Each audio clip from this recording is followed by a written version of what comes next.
सत साहिब दर्शकों, जो कहानी अभी आपको दिखाई जाएगी वह सत्य घटना पर आधारित है। ये कहानी उस महान शूरवीर राजकुमार की जिसने किसी जंगे मैदान में तलवारों से नहीं बल्कि अपने अडिग हौसलों से इतिहास रचा।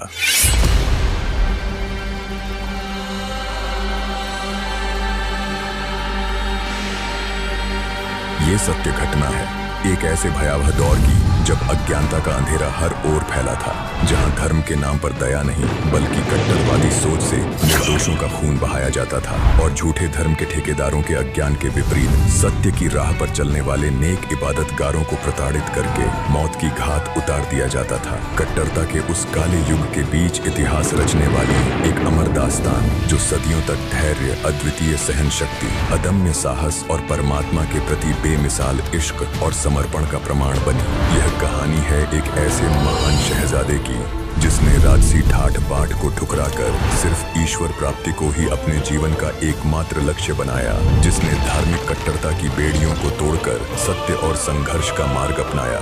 यह दास्तान है एक अडिग ईमान और अल्लाह से बेपनाह इश्क करने वाले सच्चे आशिक की। ये सिर्फ एक कहानी नहीं, ये एक सत्य घटना है जो प्रत्यक्ष प्रमाण है भक्ति की शक्ति का, एक भक्त के विश्वास की जीत का। यह हर उस आत्मा के लिए एक बेमिसाल उदाहरण है जो परमात्मा प्राप्ति की राह में संघर्ष कर रहा है और सब कुछ समर्पित करने का हौसला रखता है। आइए अब देखते हैं अदम्य साहस की अमर गाथा, दास्ताने मंसूर अली।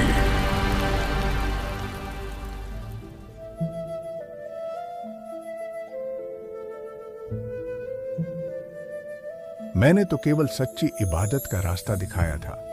मुझे लगता था कि लोग खुदा के इस पाक ज्ञान को, इस सच्ची इबादत के सच्चे इल्म को समझेंगे, लेकिन उनकी अज्ञानता ने तो सारी हदें पार कर दी।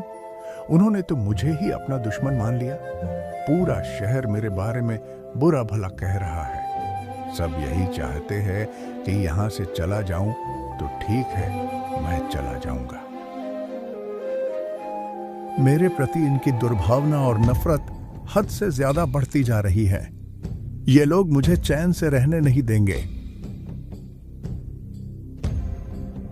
ये सब मेरी हर बात को तोड़ मरोड़ कर पेश करके इस सच्चे ज्ञान को विवाद का विषय बना रहे हैं।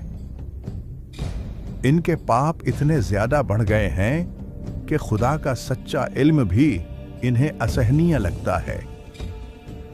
मैंने हर संभव तरीके से समझाया, पर जब कोई समझना ही नहीं चाहता, तो अब मेरे यहां रहने का कोई फायदा नहीं।